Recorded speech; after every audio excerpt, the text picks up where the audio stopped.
নমস্কার, আমার কিছুক্ষণ চ্যানেলে আমি কাজল দত্ত রায়। আমি আজকে একটা কবিতা বলছি কবিগুরু রবীন্দ্রনাথ ঠাকুরের আফ্রিকা। উদ্ভ্রান্ত সেই আদিম যুগে স্রষ্টা যখন নিজের প্রতি অসন্তোষ নতুন সৃষ্টিকে বারবার করেছিলেন বিধ্বস্ত, তার এই অধৈর্য ঘন ঘন মাথা নাড়ার দিনে রুদ্র সমুদ্রের বাহু প্রাচীর ধরিত্রীর বুকের থেকে ছিনিয়ে নিয়ে গেল তোমাকে আফ্রিকা, বাঁধলে তোমাকে বনস্পতি নিবিড় পাহারায়। কৃপণ আলোয় অন্তপুরে সেখানে নির্ভীত অবকাশে তুমি সংগ্রহ করেছিলে দুর্গমের রহস্য, চিনছিলে জলস্থল আকাশের দুর্বোধ সংকেত। প্রকৃতির দৃষ্টি অতীত জাদু মন্ত্র জাগাচ্ছিল তোমার চেতনাতীত মনে। বিদ্রুপ করেছিলে ভীষণকে, বিদ্রুপের ছদ্মবেশে শঙ্কাকে চালাচ্ছিলে হার মানাতে।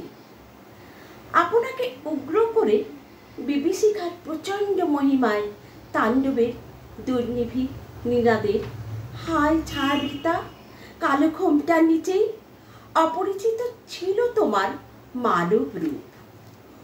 উপেক্ষার আবিল দৃষ্টিতে এলো ওরা লোহার হাত করি নিয়ে, নখ যাদের তীক্ষ্ণ তোমার নেকড়ের চেয়ে এলো মানুষ ধরার দল।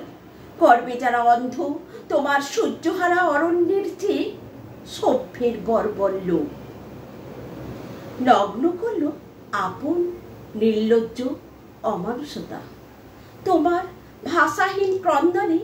বাষ্পকুল অরণ্য পথে পঙ্কিম হলো ধুলি তোমার রক্তে অশ্রুতে মিশে। দস্যুর পায়ের কাঁটা মারা জুতোর তলায় বিভৎস কাদার পিণ্ড চিরচিহ্ন দিয়ে গেল তোমার অপমানিত ইতিহাসে। সমুদ্র পারে সেই মুহূর্তে তাদের পাড়ায় পাড়ায় মন্দিরে বাজছিল পূজার ঘণ্টা।